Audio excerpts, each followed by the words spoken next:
Yeah, I had a car wreck at age 5 that was a traumatic brain injury, and I lost the ability to speak for days, and really had a severe stutter for many, many years. It was very, very difficult for me.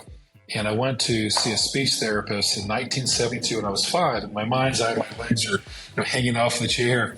And the lady was very candid with me and my parents and said, life is going to be hard for you, Erik. Every day is going to be hard. Every conversation is going to be hard. And you'll be drawn to be a recluse and a failure.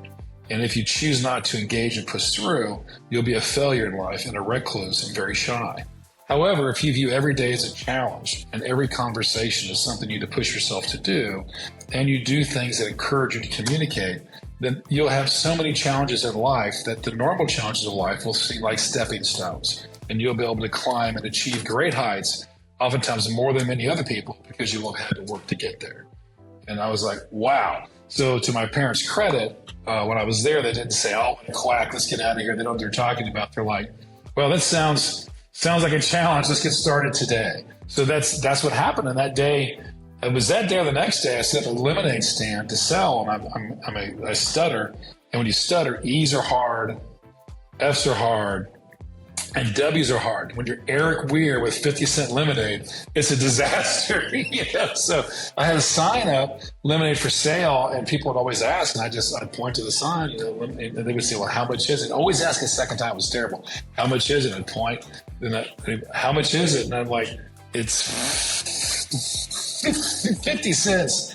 And that was the best thing I learned, because I never got 50 cents. I got, here's $1, here's $5. Have a great day, kid. And it was, so I made $82 in 1972, which is almost $600 today on my first lemonade stand. And my father got home, he's like, well, how'd you do today? I said, I made $82. And he goes, I'm not sure I made $82 today. So that kind of got me launched into entrepreneurism. And from then on, I was like trying to sell everything from my own Christmas presents, buy my own bicycle. So I just started haggling and doing whatever a kid could do to earn income.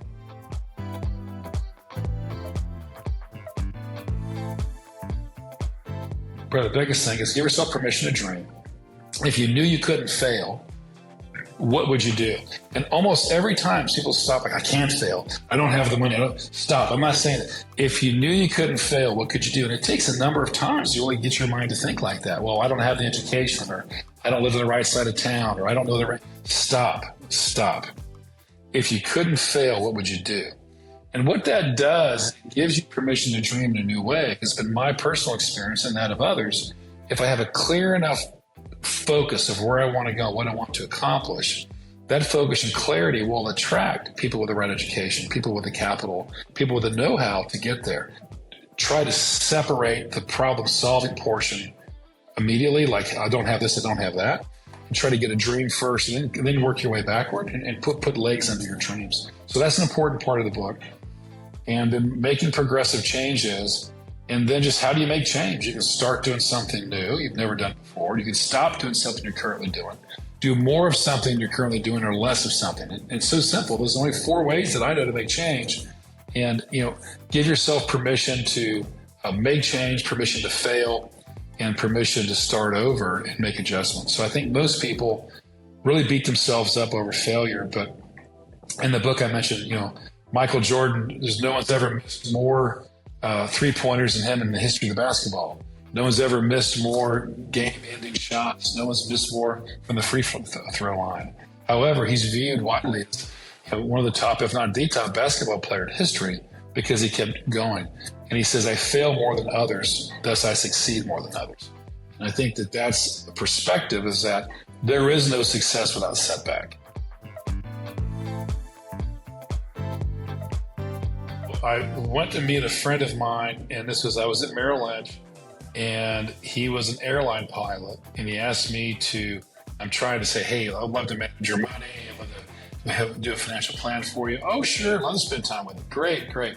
Where can I meet you? Stone Mountain. I'm like, Stone Mountain, Georgia? He's like, okay, I'll meet you at Stone Mountain. So I met him there, and he goes, I've got an airplane, I'll give you a flight. And I'm like, oh, this would be great. And I'm just like terrified because I had a horrible plane experience. But I really was trying to grow my business. I'm like, okay, this would be great. This is a Piper Cub. And I'm like, Piper Cub, look at this thing. Looks like you can sling it with your two arms, whoo, like a big paper airplane. So I'm like, okay, Piper, big rubber wheels, hop in there. Wow, how old is this? This is from the 1940s. I'm like, whoa, how about that? So I'm like, hey, wow, original interior. Wow, who knew, right? So I'm in this, and I'm like, gee whiz. He goes, yeah, it doesn't even have windows. So, it's got these sides on the one. I'm like, side? I mean, yeah, these cars will pass you in traffic. It's not very fast. I mean, cars will pass you. And I'm like, I guess the only thing is we crash slow, right? You never get going that fast. So we're in this thing, and I'm like, I'm looking out the window. He's accelerating. He's just, a little squirrely at first, and then all of a sudden the tail picks up. Oh, God. Then it gets a little lighter, bounces a little bit, and bam, I'm in the air. And I'm like, geez, I'm flying this little light airplane. It was horrifying. So then we go up to like 500 feet and circle Stone Mountain. And I didn't think there was turbulence, but there's turbulence at 500 feet around a summer day. I'm like, wow.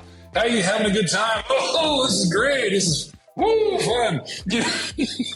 So we come in and land, and I'm like, well, you want flying lessons? I'm like, yo, yeah, I want flying lessons. Ultimately, I got a flying lessons after that. It was probably out of terror. But that was unforgettable flight.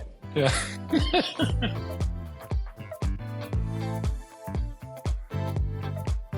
It's kind of crazy. I bought 3 at the same time. So this is like my normal personality. I'm either not into something or I'm in it a lot.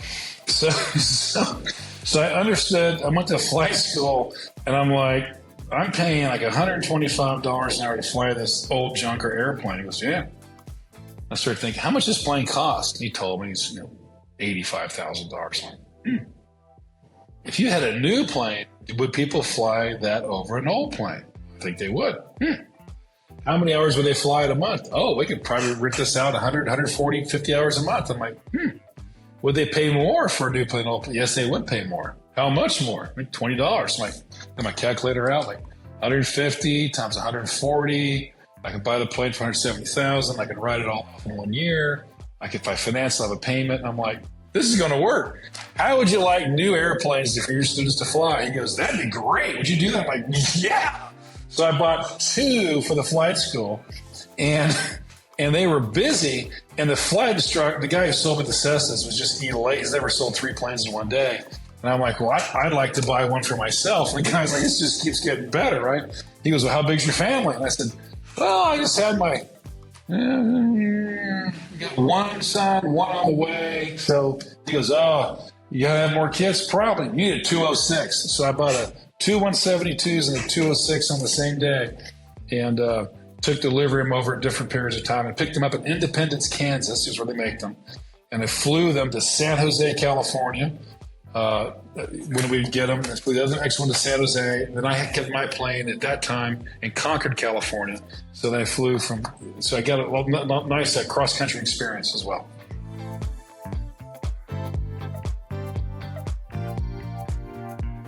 Because I began doing business in Florida, and I began doing some business in the islands, and going to New York more frequently.